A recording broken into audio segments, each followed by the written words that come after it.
Bir dənə də sual verim. Bu sualdan cavab çıxdı. Deyirsiniz ki, mələk olmaq üçün. Axı mələklər insanlara xidmət eləyir. Qəşəng sualdır bu da. Mələklər insana hansı yöndə xidmət edir, ona baxmaq lazımdır. Mələklər insana belə deyim, yola gəlsinlər, yüksəlsinlər müstəvisində xidmət edirlər. Yoxsa bizim qulluqçular deyillər. Yəni bizim əl altımız deyillər. Yol göstərən mənasında. Yəni Qurandan götürsək ki, səcdə mələklər səcdə edildi.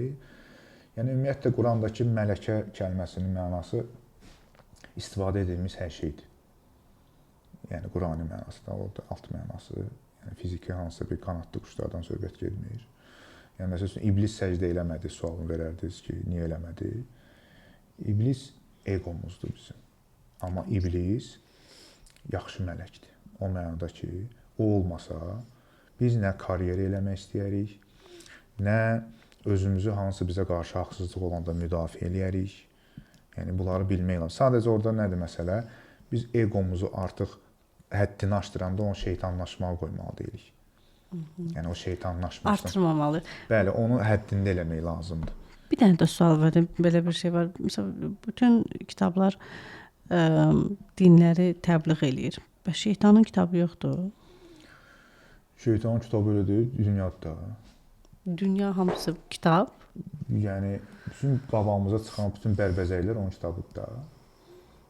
Əslində şeytan bir şey deyil, varlıq deyil.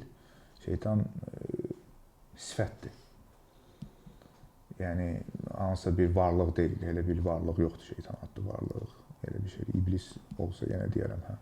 Amma şeytan adlı varlıq yoxdur. O iblisin dediyim həmin o sifətidir ki, gəlib ora çatır. Yəni bütün bu aldatmalar, bütün bu bərbəzəkli həyat, qəlblərə salınma. Bəli, bir də bir şey deyim, əsas məqamı budur. Yəni biz hər bir şeyə səthi yanaşmalı deyilik və heç bir səmavi kitabadır. Heç bir bilgiyə elə yanaşmaq olmaz. Gördüyümüz heç bir şey, yəni hər şey göründüyü kimi deyil. Hər şeyin 6 tərəfi var. Biz 3D deyirik də. Biz 3D-ni görürük və o 3D-nin arxasına da qərar veririk. Ki, orada elədir, elə deyil ora. Sən hardan bilsin ki, kubun arxası da bərabərdir. Bəlkə uzundur. Biz görmürük, ora qərar veririk. Amma hər şeyin 6 tərəfi var. Kubla yanaşsaq, yəni bir şəkil də var da, biri belə deyən, biri belə. Bəli, bəli. Həqiqət, bəli, həqiqət elə bir şeydir ki, onun hər tərəfini görməyə çalışmaq lazımdır. Biz iddia ki, yox, bu doğrudur, bu doğrudur, bu doğru, elə deyil. Yəni Quranın özünü, İncilin özünü, ümumiyyətlə səmavi kitabları, bədii kitabları hərfi mənada, yəni şəkli mənada göründüyü kimi oxumaq birinci sinifdir də, yəni hələ o hazırlıqdır hətta. Ki, sən bunu oxu, sonra onun dərininə get. Həyat da belədir. Biz bunu görürük, məsələn, taxtadır, dəmirdir. Bunun içində proses gedir. Yəni, fizikadan bilirsə, diffuziya kanalı bir-birinə keçmə. Qoyursan, o həmişə hərəkətdədir. Biz görmürük axı. İndi hansı alimlər, Allah onlardan razı olsun ki, bunu deyiblər. Yoxsa biz bugün desəydik ki, mən bunun içində gedən prosesləri görürəm, bunun içində bütün hər şey hərəkətdədir, deyəcəklər ki, bu batil inanc yayır. Başa düşürsünüz nə demək istəyirəm? Yəni, bugün bizim təqdim elədiyimiz bilgilər hamısı bunun kimidir. Sadəcə əfsuslar olsun ki, bu süni intellektli, süni cihazlar onu göstərə bilmir. O da mənim günahım deyil.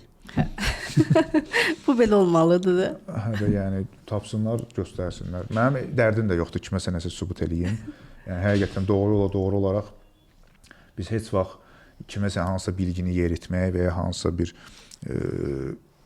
bu cərəyanı yaymaq kimi fikrimiz olmur. Heç vaxt heç bir nə dini olsun, nə başqa bir təşkil, heç vaxt heç bir şeyin üzvü olmamışıq. Həmişə də mənə deyirlər, sən filan kəslər kimi danışırsan, filan kəslər kimi danışırsan. Deyirəm, əgər mən hansısa bir sektanın, məzhəbin üzvü olsaydım, onun lideri olardım. Hə, yəni mən eləməliyəm, o məndən get, mənim dalımca gəlməlidir. Mən kimisə dalımca gedən deyiləm yəni. Aydındır.